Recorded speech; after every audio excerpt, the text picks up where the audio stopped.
Ustara Nation, this is BaseBoys.ph. Ito na ang ating Zekon Z na test ride dito sa consortium sa Makina Moto Bazaar dito sa C5 Bridgetown, Pasig. Dalawang bagong scooter ang nilaunch ni FKM for this year of 2025. Isang rugged scooter na kayang daanan lahat ng ruta, mapapatag man o putek. Game na game itong scooter ni Fecon Philippines at ma-Fecon ka talaga sa design nito na napaka-astig at futuristic. So itong Fecon Ranger 150 and Hunter 150, same lang po sila ng pricing. SRP po nila ay nasa 78,000 pesos, down payment of 24,356, and 36 months of 2,734. And with 3 color options, brown, green, and white. As per Fecon Philippines, meron po itong freebies na free SEC helmet, free SEC top box, free motor oil, and free 3 years LTO registration. And speaking of headlight, magkaiba po sila ng itsura. Medyo controversial po itong scooter ng Fecon Philippines dahil si Ranger 150 ay kamukha ng Kymco $150 at si Fecon Hunter 150 kahawig naman niya yung headlight ng BMW R1300 GS. At yung kay Hunter 150 naman, meron po itong built-in na auxiliary light sa magkabilang gilid. Pero again, madalas sa mga motor review natin, kahit may kaparehas siyang itsura na motor, meron pa rin itong sole identity as Fecon Motorcycles. Magkaiba ng headlight pero pagdating sa ibang mga features, halos magkaparehas na sila. Parehas sila ng design ng digital panel gauge, parehas sila ng naked handlebar, pati handle switches, same sila. Sa bandang kaliwa, rear brake lever, high and low button, turn signals at busina. Sa kanan naman,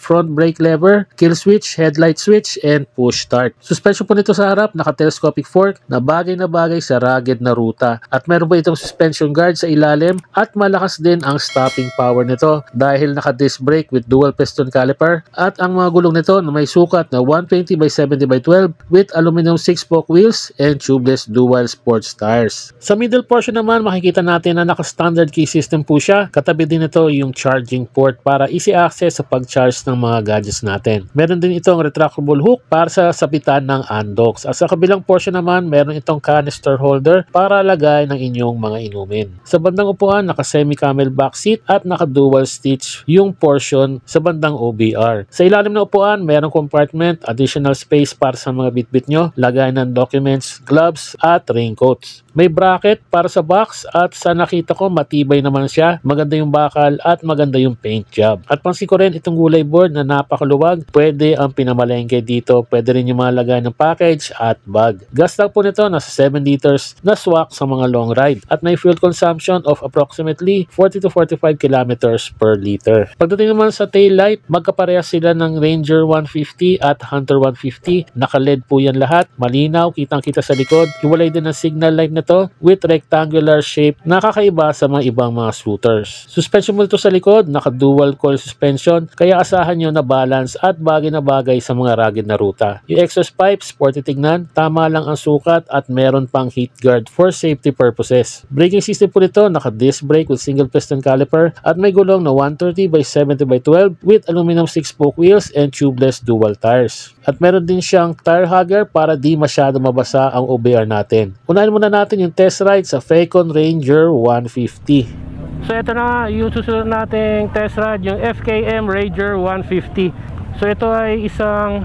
rugged scooter. Okay, so maganda rito, maganda yung legroom, malayo yung kaha sa tuhod, so hindi yan sasabit. Ganda ng panel boy. Oh my goodness, hindi ganun ka aggressive, tamang-tama lang sa isang rugged scooter lang, kasi hindi naman to pang touring lang naman to. Itong Ranger 150, siya ay upright seating position pero masyadong mataas yung manibela. Yan ang taas pero upright seating position siya, hindi siya nakakangalay, nakakailang lang siya ng konti kasi masyadong mataas. So maganda rito nakikita ko, maganda yung mga pindutan niya, simple lang, hindi na pinakomplikado, hindi siya keyless, standard key system lang po siya, tapos meron siyang charging port. So ayan na nga, ayan si Ultraman. Kapag nakita niyo yung Ultraman, malapit na kayo sa consortium. Yun yun. Ang kulit ng arangkada, parang segunda. Yan. So yung maneuvering niya, hindi ganung hindi naman siya nakakailang. Tama-tama lang. Hindi siya ganung kabigat. Lightweight po siya. Wow, banking oh. Wow. Wow, maganda ang banking nito. Malapad din kasi yung gulong nito eh. Okay, next test ride natin yung sumunod na bagong scooter ni FKM, which is yung Hunter 150. So makikita nyo, no, halos parehas lang sila ng taillight ni Ranger, pero yung headlight nito kakaiba. X. Yeah boy. So meron siyang rito, auxiliary light. Ganda naman ito. Okay. So halos parehas lang sila ni Ranger 150 ng gulay board. So yung legroom niya malaki. Hindi tatama yung tuhod mo sa kaha. Yan oh. So medyo mataas lang talaga yung ground clearance niya. Pero all in all, naka flat footed naman pa rin tayo eh. Malapad lang talaga yung gulay board. Ito po yung Hunter 150 ng FKM. Wait lang. Parang mababa yung nito. Mababa yung manibela nito. Yung Ranger 150 ganyan eh. Ganyan oh. Ito medyo mababa siya.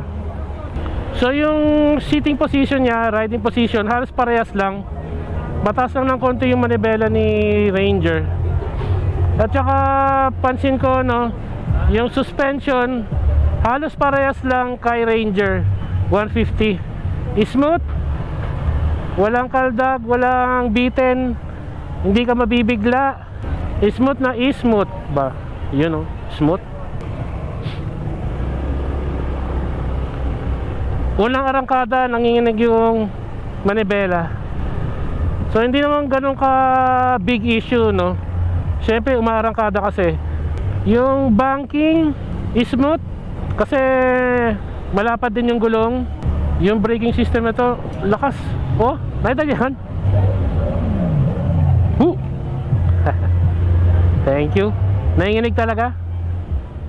Para sa ating overview, maganda po yung naging test ride natin dito sa bagong scooter ni Fecon Philippines. Pwede siya sa everyday use, pwede siyang pang lalamove, pang grab, pwede siyang pang angkas at joyride. Spacious ang gulay board, maganda ang upright seating position nito, perfect sa mga long ride. User-friendly po siya dahil ito po ay hindi naman siya kataasan. Pwede sa mga lady rider at mga first timer mag-scooter. Braking system niya malakas at maganda pa dito. Kapag bibilhin mo siya, meron siyang mga freebies tulad ng free helmet, free sec top box, free motor oil with free 3 years LTO registration.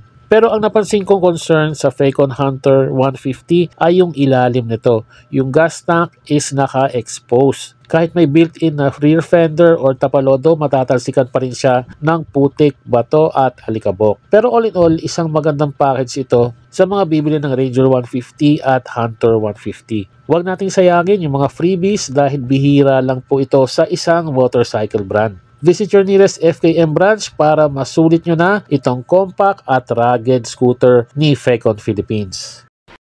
Para sa mga updates ng ating motor review, please follow us on our Facebook page, Facebook Reels, YouTube Shorts, and YouTube channel, BaseBoys.ph. Please like and share ang ating mga motor reviews para mabigyan natin ng detalyado at kumpletong information ang ating mga moto viewers para makapili sila ng kanilang dream bike. Maraming salamat po sa inyong pagtangkilik at pagsuporta. Ride safe, Rat Rat Nation!